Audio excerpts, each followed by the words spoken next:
Okay, so you want to own a Costco. Get the warehouse, stock the pallets, watch the members pile in with their oversized carts and their vague intention to buy one thing and leave 2 hours later having spent $400. But here's the part nobody tells you before they hand you the keys. Costco is the only major retailer on Earth that sells hundreds of billions of dollars worth of products every single year and doesn't actually need any of that revenue to survive.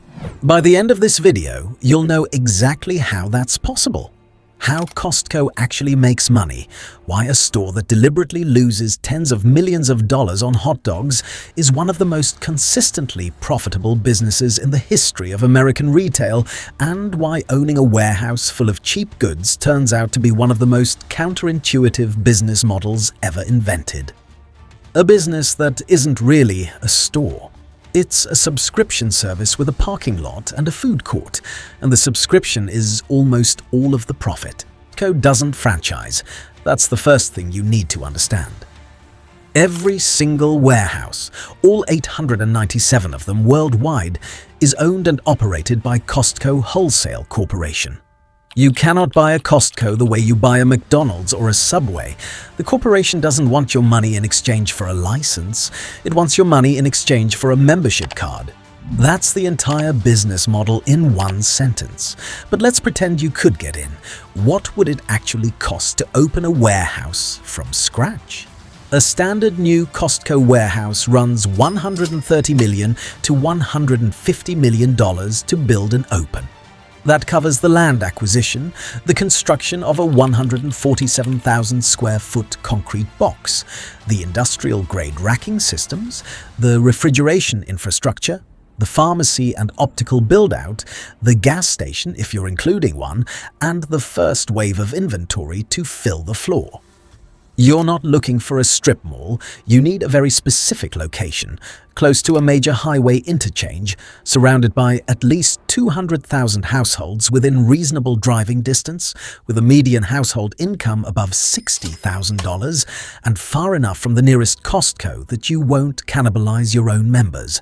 The company operates by what industry insiders call the 21-mile rule. Inside that radius, you own the market. Another warehouse inside it, and you're simply competing against yourself. If you're opening in a major metro, Los Angeles, Chicago, the northern New Jersey suburbs, land acquisition alone can push your all-in cost past $200 million before a single pallet of paper towels rolls through the loading dock. A mid-sized regional warehouse in a secondary market like Boise, Spokane, or Salt Lake City runs closer to $130 million. Revenue at these locations tends to run around $150 million to $200 million in annual sales. Decent, not spectacular, barely the beginning of the story. This is where the numbers start to get interesting. The average Costco warehouse globally generates around $280 million in annual sales. But sales is not the same thing as profit. And at Costco, the difference between those two numbers is the entire point of the exercise. Costco imposes a self-regulated pricing cap on every item in the building. Branded goods cannot be marked up more than 14%. Kirkland's Signature, its private label brand, cannot exceed 15%. At a typical retailer like Walmart, markups run 25 to 50%.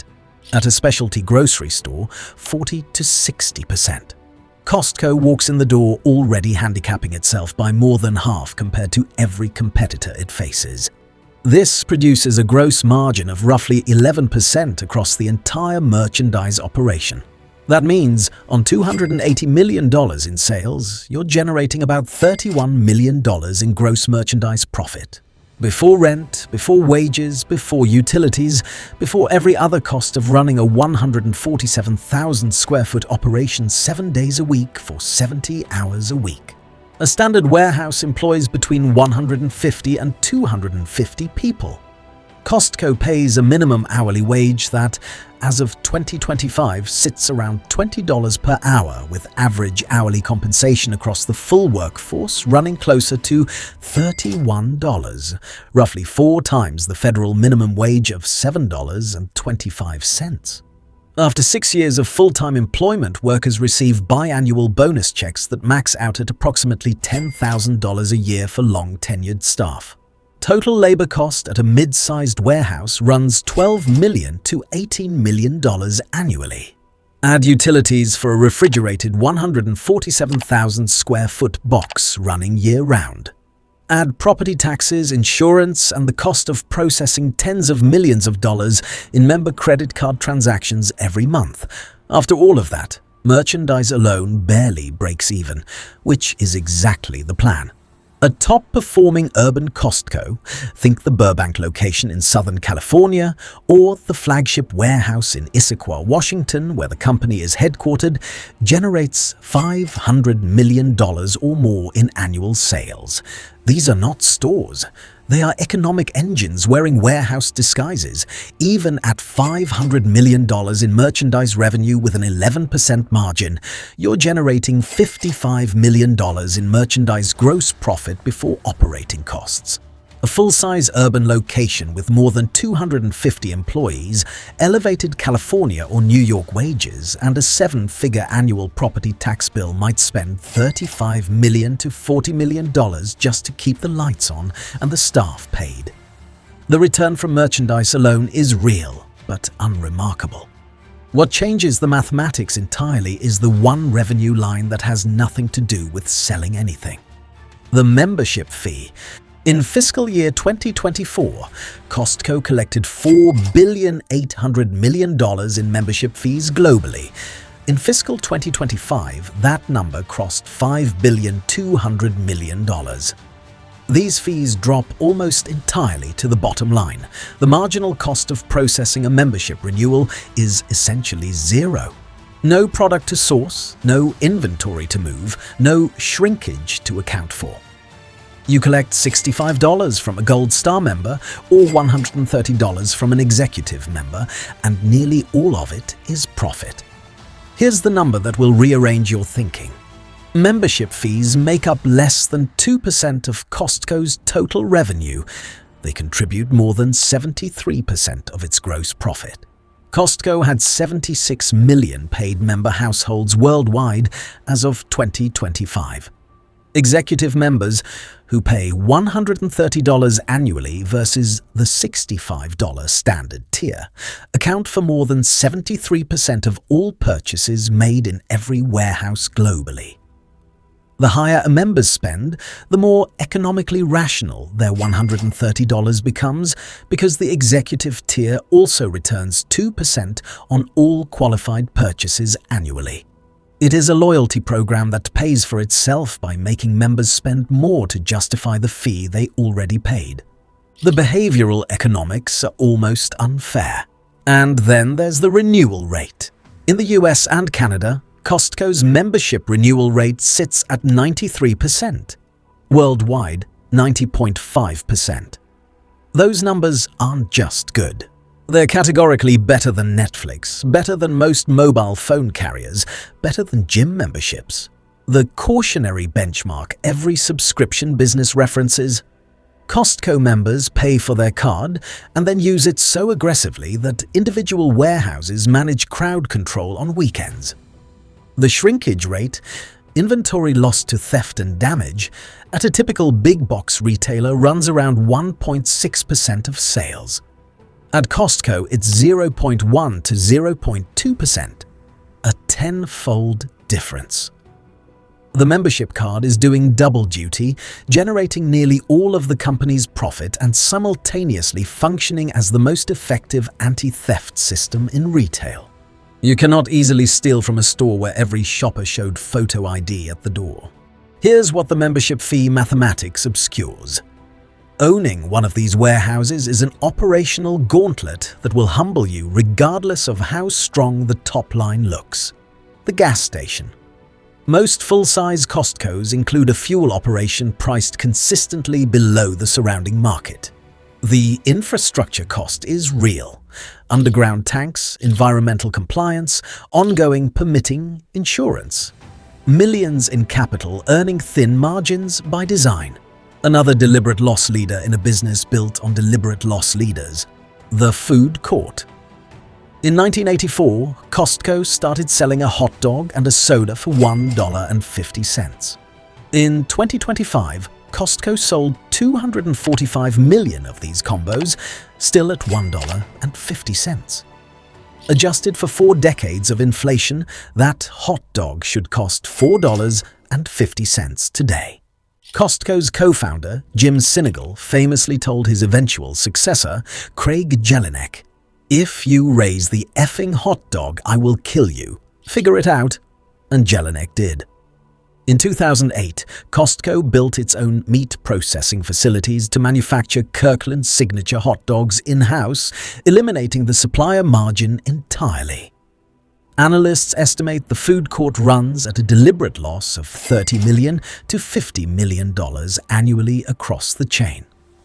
The rotisserie chicken, fixed at $4.99 since 1993, costs Costco an additional $30 million to $40 million per year to maintain at that price. Combined, these two items represent an institutional decision to never raise prices on the things members check first when deciding whether their membership is worth renewing. The Kirkland expansion. Kirkland Signature now covers over 500 products, representing 12.5% of SKUs, but accounting for nearly 23% of total merchandise revenue. It is the closest thing to meaningful product-level margin Costco generates, but maintaining a private label at this scale means owning the supply chain. In 2019, Costco completed a $450 million poultry processing plant in Fremont, Nebraska, built specifically to control rotisserie chicken supply after a falling out with Tyson Foods over pricing. That's not a retail cost, that's a manufacturer's capital commitment sitting inside a retailer's balance sheet. 2 failure modes appear repeatedly in this space. Every botched warehouse club attempt traces back to one of them. Failure Type 1, the wrong customer. When Jim Sinegal opened the first Costco in Seattle in 1983, he was targeting a precise demographic: suburban households with genuine disposable income, buying in volume, capable of actually storing what they purchased. The $65 membership fee was not just pricing. It was a filter, pre-selecting for customers serious enough about value to pay to shop. The model requires a minimum socio-economic floor. Below that floor, a $65 annual fee stops making mathematical sense. If the average basket is too small to justify the membership cost, members don't renew. And a 60% renewal rate in a business built on 93% renewal isn't a subscription business. It's a liquidation event. Failure Type 2, the wrong geography. In August 2019, Costco opened its first Shanghai location. Opening day was so overwhelmed the store had to close after 5 hours. Within 1 week, members were lining up outside demanding membership refunds. Traffic collapsed. Chinese consumers already had Alibaba, JD.com, and Sam's Club, operating in China for 2 decades, competing aggressively on price. Costco's inventory skewed heavily toward imported American goods with limited localization, unable to sustain the value promise the model depends on. One academic paper described the Shanghai opening as visiting an American culture theme park, a novelty that burned off almost immediately. Costco has since pursued a slower China expansion. The lesson, that a format which made Costco the second largest retailer on Earth is not universally portable, remains one of the most expensive geography lessons in modern retail history. What do you actually make if you run this correctly? Scenario 1. A single mid-sized warehouse in a strong suburban market. Annual merchandise sales of $250 million. At an 11% gross margin. That's $27,500,000 in merchandise gross profit. A membership base of 60,000 households at a blended average fee of $90 adds $5,400,000 in nearly pure profit. Subtract $15 million in labor, $3 million in utilities, $2 million in compliance and insurance. You're left with roughly $11 million in net operating profit on a $130 million investment. That's an 8.5% return on capital. Respectable, but not what makes this business legendary. The magic starts when you operate 897 simultaneously. Scenario 2. The full system. Costco's fiscal 2024 results: $249.6 billion in net sales, $4.8 billion in membership fees, net income of $7.4 billion. That's a 2.9% net margin on numbers so large that the percentage understates the outcome entirely. In the third quarter of fiscal 2025 alone, membership fees totaled $1.240 billion. More than 65% of that quarter's net income, collected from people who paid voluntarily, renewed at 93% and came back to spend more every time. The enterprise value of a single Costco warehouse has been estimated by analysts at approximately $507 million. That means the median Costco location, if it were a standalone public company, would qualify as a small-cap stock on its own. Jim Sinegal started as a grocery bagger at FedMart at age 18 in 1954. He opened the first Costco in Seattle in 1983 with Jeff Brotman, famously earning just $350,000 a year as CEO of a company he would grow to $400 billion in market capitalization. He paid himself less than most mid-level investment bankers while building one of the largest retail fortunes in American history.